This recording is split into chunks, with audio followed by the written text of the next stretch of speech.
Good day, ladies and gentlemen. Welcome to the third series of the 5 minutes with R. And today I have a inquiry from my acquaintance about how do we project or generate maps from climate data such as precipitation and temperature. So actually we can do it in R and they are very simple, quite relatively easy. And we can do it with multiple different types of data formats. So today I will show you how we can do it and from three different data formats such as the text file CSV, the photo image file GeoTIFF, and multiple layered net CDF.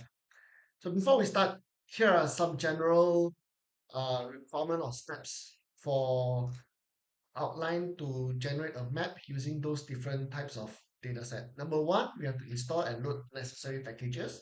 That's followed by importing required data sets and spatial data. Thirdly, we have to prepare the data because most of the time when we import the data, it's not in the proper format that we need. And we create the map using, in this case, ggplot, and we customize the map based on what we need. All right. So let us start off with the first one by using the text file CSV. So first, we load the data that we need. In this case, I'll go for the temperature CSV. As you can see here, in this file, you have longitude, latitude, Kelvin, and Celsius. So we'll be using Celsius for longitude and latitude as well. Now, secondly, we just load the library that we need and followed by using ggplot. Ggplot is a fairly uh, easy to use plotting package or function whereby we just need to specify the data frame that we need and the parameters of the X, Y, and also the coloration of your projection. Followed by what sort of graph do you need? In this case, we are to provide points graph, scatter points. So we use geopoint, the size, and PCH 15 means I'm using squared uh, points for the projection. Then we put the color scale with turbo, which is from blue to red. Finally, set the theme to black and white. And lastly, the final step is to custom the map using setting up the title, the y-axis and the x-axis. We just load this up and you'll see that, yeah, the temperature map based on the CSV has been projected right here. However, this is not our final product. Our final product, actually, we need another base map to show the land border between countries within the region. Based on this graph, we know that it's from Malaysia, but those who are not familiar with the region, we might need to put on some base map so that they are uh, have a more clear orientation on where's the location and where the border is of the country. So in R, we have a free package and free database. It's called the rnaturalearth. We load this library and we set up or extract the data from internet because this rnaturalearth we required the internet to in order for it to generate or actually extract the border data and project it on the map. So this data set will be used for the following projection. And here we just need to set the parameters scale large, which means we use high resolution map, and we put a class as um, the base map format.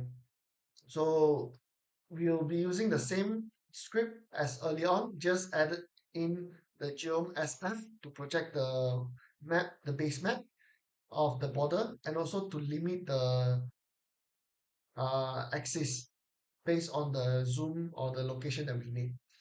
And so if I were to run here, and you'll see it takes some time to extract the border and to project it here. And now you see that we can see Malaysia's border with its neighbor and the data of the temperature based on the CSV file we have. Now, this is a text-based file projection of your data. And what if we have an image or photo files that we can actually project it on the map, then we use GeoTIFF raster. So we load the library first, and we load the raster. And this is the TIFF file. This followed by because the raster file uses color hues from black to white to represent the value of the data. And mostly the black is where the NA or not available data will be. And the black is actually understood or identified as negative 9999. So we translate or transform the data into NA. And then the raster, in order for us to easily handle the data, it's best to transform it into a data frame, give a name of the column, and remove an A value. If you look into this temperature underscore data frame, see that the value we have 16692 object or data points. If you omit it, we only have 5,000 plus objects, which clean the data and makes the projection faster and easier and smaller in size. And we'll be using almost the same script as we did earlier with our CSV file. And if you were to put it like here, wait for some time, and you'll see that the data has been projected right here. You see the temperature, Celsius, and everything projection within the uh, GeoTIFF file that we have imported into R. So next, we'll be handling the multi-layered netcdf files. We load the libraries, call for the data, this NC file, the CDF file. So netcdf file is different from GeoTIFF and CSV file, whereby instead of directly take the data or the columns and then just put it into the projection, we need to extract the data due to the multi-layered nature of the file. So first we have to extract the latitude, longitude, and then we extract the temperature file, which not necessarily named under the name temperature. It's based on the donor or the base data source. And in this data source, it is in this name, and then we rename it into temp. And now we have multiple layers like the temperature, the lat and long values. Instead of just directly transferring into the ggplot, we have to create a data frame for it for ease of managing or organizing the data. So we put it into a proper data frame, and we again omit the not available data. And now this is exactly the same script as the earlier on with the geotiff, but instead of using the geotiff temperature underscore df files, we can also use another way of scripting it for the geopoint. And you can see if you wait for a while, here you go. So this is the another projection by using netcdf. And here you see that we have multiple different types of formats to project our files, both using the text file CSV, image file GeoTIFF, and as well as multi-layered netcdf.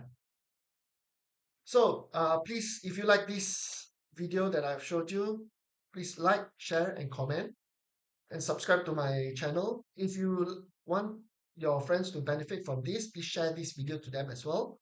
If you have any inquiries or anything that you want to learn more about R, please contact me. And as always, thank you.